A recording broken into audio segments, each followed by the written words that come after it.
Hello दोस्तों, राधे राधे। सभी बड़ों को प्रणाम, छोटों को प्यार। और आप लोग कैसे हैं? मस्त हैं? मैं भी बहुत मस्त हूँ। आप सभी दोस्तों का स्वागत है मेरे चैनल रतिराज शर्मा में। और भाई मैं बहुत दिन बाद ब्लॉग बना रही हूँ, क्योंकि आप लोग तो जानते ही हो कि मेरी तबीयत का कोई भरोसा नहीं रहता है। तो भी मैं लाइव वगैरह तो आ जाती हूँ, क्योंकि उसमें म्यूट लाइव आ जाती हूँ तो चल जाता है, लेकिन ब्लॉग तो मुझे बैठ के बनाना पड़ता है। और आज थोड़ा सा सही लग रहा था तो मैं बनाने बैठ गई ब्लॉग। जब भी मुझे ज़रा सा सही लगता है मैं ब्लॉग बनाने के लिए बैठ जाती हूँ। एक तो मौसम ने बहुत ज़्यादा परेशान कर रखा है, कहीं बारिश है कहीं गर्मी है। अपने यहाँ तो बहुत ज़्यादा गर्मी है भाई, भोपाल में बहुत गर्मी है। इतनी गर्मी लग रही है मैं बता नहीं सकती। घर के बाहर निकलना तो बिल्कुल बहुत ही दुश्वार हो गया है। अपने रूम में रहते हैं तो मस्त रहते हैं, अपने घर में रहते हैं तो मस्त रहते हैं। अगर बाहर का कोई भी काम पड़ जाए या कुछ निकल जाए, ऐसे जाना है, तो मेरी तो भारी मैं बहुत परेशान हो जाती हूँ, क्योंकि मुझे गर्मी बिल्कुल भी बर्दाश्त नहीं होती है किसी भी हालत में। मुझे पूरे 24 घंटा ऐसे चलता रहता है, मैं इसमें बैठी रहती हूँ तो मुझे अच्छा लगता है। ज़रा सा मैं हॉल में भी जाती हूँ ना तो मुझे बहुत तेज़ गर्मी लगने लगती है। पहले तो भैया वो अहमदाबाद में जो प्लेन क्रैश हुआ है उसमें तो यार क्या गजब की मौतें हुई हैं, बाप रे बाप। मतलब छोटे छोटे बच्चों को देखा कैसे कितनी बुरी तरह जले हैं, उन्हें कितनी तकलीफ हुई होगी। किस्मत किस्मत की बात है, उसमें सारे लोग ख़त्म हो गए। और एक जो विश्वास भाई हैं वो ऊपर से कूद गए थे, वो बच गए। ये भी ऊपर वाले का है कि देखो क्या, सबकी डोर ऊपर वाले के हाथ में है। वो किसको ले जाना चाहता है, किसको छोड़ना चाहता है, ये उसके हाथ में।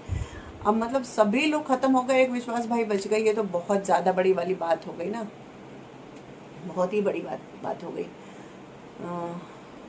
क्या पता किसका फ़ोन आ रहा है लगातार, समझ नहीं आ रहा है। मैं काट रही हूँ तब भी समझ नहीं आ रहा क्यों लगाया जा रहा फ़ोन। देखो हद है यार। तो ऐसे डिस्टर्ब हो जाता है मेरा, मैं इसलिए और नहीं बनाना चाहती हूँ। अब कुछ भी करने चलो, अगर लाइव में भी लगाओ तो 10 फ़ोन आएंगे। अगर मैं सोचूं कि चलो ब्लॉग बना लूँ, उसमें 10 फ़ोन आएंगे। रील नहीं बना सकते, बड़ी मुश्किल से रील बना पाती हूँ मैं। तो भाई मैं यही बता रही थी कि कैसे कैसे उसमें से एक महिला तो बेचारी जो जाम में फंस गई थी, वो वहाँ तक पहुँच ही नहीं पाई। अब वहाँ तक नहीं पहुँच पाई तो उस जाम ने उस महिला की जान बचा ली। वैसे अपन को जाम से कितनी नफरत होती है। वैसे तो कहीं अगर जाम लग जाता है तो हम लोग कितने परेशान हो जाते हैं, इतने चिड़चिड़ करते हैं। लेकिन अब समझ में आ गया कि भगवान जो करता है वो अच्छे के लिए करता है। ये बात तो पक्की हो गई ना कि जो करता है अच्छे के लिए ही करता है, इसीलिए उसकी जान बच गई आराम से, है ना। और मैं तो इनसे कह रही थी अब तो मैं कहीं जाऊं नहीं, बिल्कुल ना प्लेन से ना ट्रेन से ना बस से। जिसको देखो उसी का एक्सीडेंट, जिसको देखो उसी का एक्सीडेंट, और कुछ ना कुछ हो ही रहा है। कितने एक्सीडेंट, बाप रे। पहले तो भोपाल में पता ही नहीं पड़ता था, लेकिन आजकल इंस्टा पे भी न्यूज़ आ जाती है, सब जगह तो छोटी छोटी चीज़ों भी पता पड़ जाती है कि भोपाल में क्या हो रहा है। हमारे अशोका गार्डन में जाने कितने केस हो जाते हैं, जो कि हमें अब पता लग जाती है, क्योंकि इंस्टा पे आ जाता है और हम लोग देख लेते हैं तो हमें पता लग जाता है। पहले तो पता लगता ही नहीं था। तो मैं हमें इनसे कहती भाई मैं तो अब कहीं ना जाऊँ, मुझे बहुत डर लगता। लेकिन मौत का क्या भरोसा, वो तो हमें घर बैठे भी आ सकती है, अटैक से आ सकती है। ये मुझसे कहने लगे कि भाई ऐसा नहीं कि तू निकलेगी तो ही तेरे को कुछ होगा, होना होता है तो कहीं भी हो जाता है। अब हमारे यहाँ बहुत पहले की बात है, मतलब ये बताते हैं, कोई बुजुर्ग थे, उनको किसी ने बताया था कि तुम्हारी मौत पानी से होगी। बेचारे ना नदी में जाते थे, ना बारिश में निकलते थे, ना तालाब के पास जाते थे, कुछ नहीं, पानी से इतना बच के रहते थे कि क्या बताऊं। आखिर एक दिन क्या हुआ, उन्होंने पानी पिया, घर बैठ के पानी पिया, और उसका ठसका लगा, सांस की नली में पूरा पानी चला गया, वो खत्म हो गए। तो मौत तो कहीं भी नहीं छोड़ती है, अगर आ गई है तो कहीं से भी उठा के ले जाएगी। इसीलिए हम कहीं भी दुबक के बैठे या कुछ भी करें, कोई नहीं बच सकता। बस ये है कि हमें अच्छे कर्म करते रहना चाहिए, दान पुण्य करते रहना चाहिए, भगवान के सामने हाथ जोड़ते रहना चाहिए, राधे राधे करते रहना चाहिए। तो शायद भगवान को थोड़े दिन के लिए तरस आ जाए। अगर हमारी कोई डेट मुकर्रर है तो हो सकता है उससे वो आगे बढ़ जाए, ऐसा होता है। अब आजकल देखो, मैंने देखा यूट्यूब पे सब लाइव आ रहे हैं, मैं भी आती हूँ, सभी लोग लाइव आते हैं। लेकिन लोग कहते हैं लाइव आना अच्छी बात नहीं। सही बात है, अच्छी बात नहीं है, क्योंकि उसमें ना कुछ गंदे लोग होते हैं, कुछ गंदी औरतें आ जाती हैं लाइव में, और कुछ गंदे आदमी होते हैं जो गंदे कमेंट कर देते हैं। तो वो मतलब समझ लो सभी को बदनाम कर देते हैं। वैसे भी क्या महिलाएं ऑफिस जाती हैं तो क्या लोग छोड़ देते हैं, क्या लड़कियां स्कूल जाती हैं तो क्या लोग छोड़ देते हैं, क्या लोग गलत ताने नहीं देते हैं, क्या लोग छेड़खानी नहीं करते हैं। लेकिन वो नहीं, अगर लाइव आ रहे हैं तो लोगों को परेशानी है कि लाइव आ रहे हो तो तुम गलत हो, या तुम्हें कोई गलत कमेंट कर देगा, या तुम्हारे पर गलत फोटो बना देगा, या गलत, इस तरह की बकवासें लोग बहुत ज्यादा करते हैं। अब लेकिन अगर जो ऑफिस जा रही है उनको अगर कोई छेड़ के चला जाएगा तो उनका क्या करोगे, उनके पीछे जाओगे, इसमें तो तुम्हें दिख गया। और बाहर देखो, अच्छे और बुरे दो तरह के लोग होते हैं, और वो हर जगह होते हैं, हर कॉलोनी में होते हैं, हर समाज में होते हैं, हर जात में होते हैं, हर बिरादरी में होते हैं, हर ऑफिस में होते हैं, हर जगह अच्छे और बुरे लोग होते हैं। ऐसा नहीं कि ये लोग ही अच्छे होते हैं और ये लोग ही बुरे होते हैं, नहीं, सभी लोगों में कुछ अच्छे होते हैं, कोई बुरे होते हैं। अब देखो, इस पे अगर लाइव आते हैं तो लोगों को बड़ा टेंशन, अरे लाइव आ रही, वीडियो बना रही, ये, अरे लाइव आ रही, वीडियो बना रही है तो उसमें दिख रही है, और जो पूरी की पूरी सड़क पे निकल के जाती हैं उनको तो पूरा सामने से लोग देखते हैं, उससे किसी को परेशानी नहीं होती। अरे भाई, इतनी चिंता है तो बिल्कुल रैप करके भी औरतों को अंदर रख देना चाहिए, बिल्कुल नहीं निकलने देना चाहिए। ये देख लेगा, वो देख लेगा, ये कर देगा, वो कर देगा, गलत बोलेगा, मेरी इज्जत तुम्हारी इज्जत, क्या है ये मुझे समझ नहीं आता है भाई। हर उम्र की औरतें बना रही हैं, हर घर की औरतें बना रही हैं। हाँ, कुछ लोग हैं जो, मैं बताऊं, जिसको अगर नहीं आता ना कुछ करना, वो सबसे ज्यादा उंगली उठाता है। ये मैंने देख लिया कि जिसको नहीं आता है वो सबसे ज्यादा उंगली उठाता है कि ये चीज बुरी है। जो चीज जिसको नहीं आएगी वो उस चीज को बुरा बना देगा, ये बात मैंने अच्छे से देख ली है। तो मेरे यहाँ तो खैर कोई ऐसा नहीं है, लेकिन मैं बता रही हूँ, लोग बातें बनाने वाले बहुत हैं कि अरे ये चीज़ अच्छी नहीं, वो चीज़ अच्छी नहीं। मैं कभी किसी की चीज़ों पे बात नहीं बनाती हूँ। मेरा तो ये कहना भाई, जो दिल चाहे, भगवान ने आपको एक जन्म दिया है, ये इंसान योनि में, दूसरा औरत बनाया है, तीसरा ठीक ठाक औरत बनाया है, चौथी बार अच्छे घर में भेजा है भगवान ने, ठीक ठाक पैसा भी दिया है आपको। तो क्यों ना हम हमेशा सज धज के अच्छे से तैयार रहें, और मरने के पहले जो जो करना है वो सब कर लें। ऐसा नहीं हो बाद में पछता हुआ, यार हम ये नहीं कर पाए। मैं तो वीडियो बनाना ही नहीं चाहती थी, मेरी तो बिटिया ने मुझे जबरन चैनल बना के दिया, मम्मी आप ये करो, मैं बनाना चालू किया। बीच बीच में कितनी बार मैंने बंद कर दिया बनाना, लेकिन फिर बनाने लग जाती हूँ, फिर चालू हो जाती हूँ, और मुझे अच्छा लगता है। मैं बिजी रहती हूँ। मैं पहले बाहर जाती थी, इधर उधर सब जाती थी, अब मेरा वो सब जाना बहुत कम हो गया। वैसे भी मेरी तबीयत साथ नहीं देती तो मैं बाहर नहीं निकल जा पाती हूँ ज़्यादा, तो मैं घर में ही अपना ये सब करती रहती हूँ, और मुझे अच्छा लगता है, मुझे अच्छा लगता है। बाकी दुनिया को कैसा क्या लगता है मुझे नहीं पता। मेरी कुछ सहेलियां हैं, वो मेरे सपोर्ट में रहती हैं, मेरे बच्चे मेरे सपोर्ट में रहते हैं, और मेरी बहुत सारी सहेलियां हैं जो रील्स बनाती है, वीडियो बनाती हैं, ब्लॉग बनाती हैं सब। तो मुझे तो कोई किसी से प्रॉब्लम नहीं है कि मैं नहीं चाहती भाई मुझसे किसी को प्रॉब्लम है, क्योंकि मेरे को किसी से कोई प्रॉब्लम नहीं है। और आज का समय ऐसा है, आप देख रही हैं औरतें कहाँ से कहाँ जा रही हैं, और हम अभी भी सोचते हैं। ये बात तो सच है कि अगर हमें सड़क पे कोई कुछ बोलता है, या ऑफिस में कोई बोलता है, या कोई ऑटो वाला कुछ बोल देता है या कुछ, तो हम उसको वहीं पकड़ सकते हैं, उसकी कंप्लेंट कर सकते हैं। लेकिन हाँ, अगर हमें इस पर कोई गलत कमेंट कर देता है तो उसके लिए भी बहुत सारे रास्ते हैं, लेकिन बहुत लंबे रास्ते हैं। तो उसका सबसे अच्छा सोल्यूशन ये है कि हमें उसे जवाब नहीं देना है। मेरी एक फ्रेंड है, वो बहुत अच्छी रील बनाती है, उसकी कोई गलती नहीं, लेकिन उसको कुछ गंदे गंदे कमेंट आने लगे, तो उसमें उसकी कोई गलती नहीं थी। लेकिन है लोग दुनिया में गंदे लोग, वो क्या कर रही थी, उसके घर में उसके हस्बैंड है, उसका जवान बेटा है, उसकी बहू है, सब लोग, वो उसे नहीं रोक रहे। दुनिया वालों को क्या पता क्या परेशानी हो रही है, जो गंदे गंदे वो कमेंट करने लगे। उसके हस्बैंड को कोई परेशानी नहीं, उसने बराबर कहा ठीक है, कोई इसमें तुम्हारी गलती नहीं, तुम अपना काम करो। वो कमेंट करता है तो करने दो। आखिर उसका कमेंट अपने आप बंद ही हो गया, उसने कमेंट करना बंद कर दिया। इसलिए ऐसा नहीं है कि अगर हमें कोई परेशान कर रहा था हम वो रास्ता बदल लें, ये समय अब वो नहीं है। एक तरफ तो कहते हैं औरत आदमी सब बराबर है, और एक तरफ औरतों को सोचते नहीं ये ना देखे, वो ना देखे, वो ना देखे।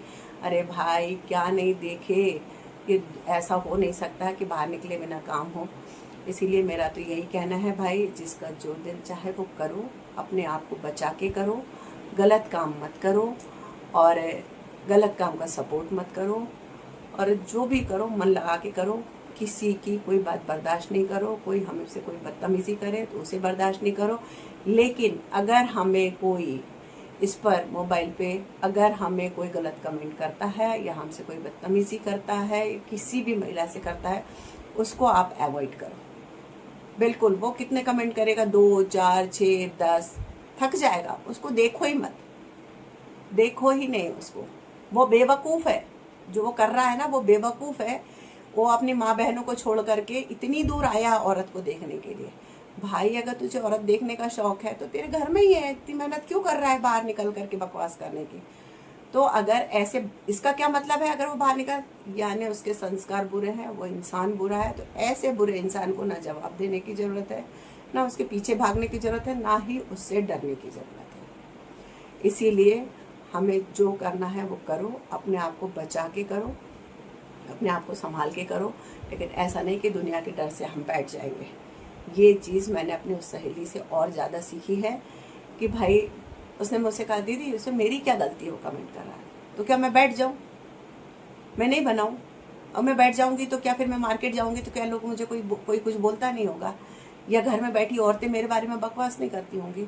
तो जिनको बकवास करना है वो तो करता ही रहता है।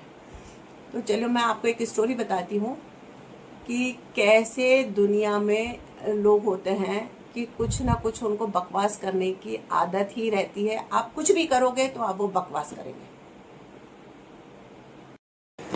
तो वो स्टोरी ऐसी है कि एक बार एक धोबी बहुत सारे कपड़े का पोटला लेके जाता है, कहीं जा रहा होता है, और उसके साथ गधा भी रहता है।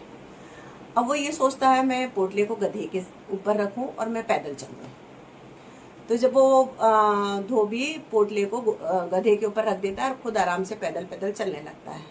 थोड़ी दूर जाता है, कुछ लोग वहाँ खड़े रहते, कहते बाप रे कितना बदतमीज आदमी है, इसको गधे पे दया नहीं आ रही, इसने पूरा सामान उस पर रख दिया और खुद आराम से चल रहा है। उसको लगा यार ये बात सही है। उसने आधा सामान अपने ऊपर, पहले पूरा सामान उठाया, उसने खुद ने रख लिया और गधे को खाली लेके चलने लगा। थोड़ी दूर आगे चला, कुछ लोग खड़े थे, कितना मूर्ख आदमी है यार ये, गधा होते हुआ पूरा सामान अपने ऊपर लेके चल रहा है, गधा खाली चल रहा है। उसने बोला क्या करें यार, आधा गधे पे रख दिया, आधा खुद के कंधे पे रख दिया, हाँ अब ठीक है, अब कोई कुछ नहीं कहेगा। फिर थोड़ा आगे बढ़ता है, फिर कुछ लोग खड़े होते, अरे मूर्ख बेवकूफ, गधा तो होता ही है बोझा ढोने के लिए, तू क्यों ढो रहा है? बड़ा मूर्ख आदमी है यार। उस आदमी ने सोचा मैं आखिर करूं तो करूं क्या जिससे लोग मुझे टोके नहीं, मुझे कुछ बोले ना। उसने सब कुछ करके देख लिया, लेकिन टोकने वाला या बोलने वाला या बुराई करने वाला कभी भी बाज नहीं आएगा। इस बात को याद रखना। मैं लाइव आती हूँ, मैं वीडियो बनाती हूँ, मैं रील्स बनाती हूँ, इस उम्र में आकर के मैं बहू वाली हूँ, मैं नाती पोते वाली हूँ। तो मेरे हस्बैंड को भी अच्छा नहीं लगता है, उन्हें भी, इसलिए नहीं कि वो ये कहते हैं ये बुरा काम है, ये नहीं कहते हैं। एक तो मेरी तबीयत ठीक नहीं रहती है, दूसरा उन्हें ऐसा लगता है मेरी औरत को कोई कुछ कह देगा तो मैं बर्दाश्त नहीं कर पाऊंगा। तो उनको भी तो ठीक है, लेकिन हम उनको समझाते हैं, मनाते हैं, और ऐसा भी नहीं कि मैं बनाए बिना जी नहीं सकती। लेकिन मेरा ऐसा सोचना है क्यों रोकूं, हर चीज में तो पति अपने साथ है। भाई आप हो क्यों, अगर कुछ होगा तो आप मेरा साथ देना ना। क्या मैं मार्केट जाऊं तो आपके साथ नहीं जाऊं क्या? आपके साथ हूं तो इसी सेव होके जा रही हूँ ना भाई, कि आप मेरी जिंदगी में हो ना। और अगर कुछ हो जाएगा, कोई दूर से ऐसा कुछ कर देगा तो उसका तो हम कुछ नहीं कर सकते भाई। जितना ये ना मल्टीमीडिया अच्छी चीज़ है, उतनी ही बकवास भी चीज़ है। इससे बच्चे बहुत बिगड़े भी हैं, इससे लड़के छिछोरे हो गए हैं, लड़कियां गलत काम करने लगी हैं। तो अच्छी चीज़ भी है कि हमें पूजा पाठ के बारे में बहुत कुछ जानकारी हो गई, हमें अच्छे अच्छे भजन सुनने में भी सीख जाए। तो मैं ज़्यादा लंबी हो गई हूँ क्या, यहाँ भरा हुआ था बहुत ज़्यादा, तो मुझे ऐसा लग रहा था मैं कहाँ निकालूँ। मैं कोई सेलिब्रिटी तो हूँ नहीं कि आप लोग मुझे सुनने के लिए बैठे हो, कि मुझे सुनोगे या मुझसे बोर हो गए, जो कुछ भी है मुझे पता है, मैं सेलिब्रिटी नहीं, लेकिन मेरे मन में है वो बात मैं कहाँ निकालूँ। इसलिए मेरे को लगा ये जरिया अच्छा है, मैं इस पर निकालूंगी। और अगर आपको मेरी बातें सही लगी हैं, अच्छी लगी हैं, तो प्लीज़ आप वीडियो को लाइक कीजिए, शेयर कीजिए, कमेंट कीजिए। और अगर मेरी बात से आप बोर हुए हो, अच्छी नहीं लगी है, तो भी क्या करना है? लाइक करना है, शेयर करना है और कमेंट करना है। अब मैं अगला जो ब्लॉग बनाऊंगी ना, उसमें मैं अपनी खुद की स्टोरी बताऊंगी। कैसे मेरी शादी हुई, मैं कैसे वहाँ आई, मैं ससुराल में कैसे सेट हुई, फिर आगे क्या है। मुझे ये, फिर मैं कह रही हूँ, मुझे पता है कि मैं कोई सेलिब्रिटी नहीं हूँ, आप लोगों को कोई इंटरेस्ट नहीं है मेरे बारे में जानने का, लेकिन मुझे इंटरेस्ट है आप लोगों को बताने का। तो जितने लोग भी देखेंगे वो मेरी खुशनसीबी है कि वो मुझे देख रहे हैं, और मुझे कमेंट करना चाहेंगे तो कमेंट करेंगे, नहीं तो आप देख के भी छोड़ देंगे तो कोई बात नहीं। वैसे तो मैं आपसे निवेदन करती हूँ, कमेंट किया करो तो मुझे अच्छा लगेगा, है ना। तो चलिए, वीडियो लंबा हो रहा है शायद, क्योंकि मुझे पता है कि लोग इतना देखना पसंद नहीं करते। मैं खुद भी, किसी का वीडियो होता ज़्यादा लंबा होता तो मैं नहीं देखती हूँ। तो सभी को राधे राधे, बड़ों को प्रणाम, छोटों को प्यार, और सभी मेरे बराबर वाले को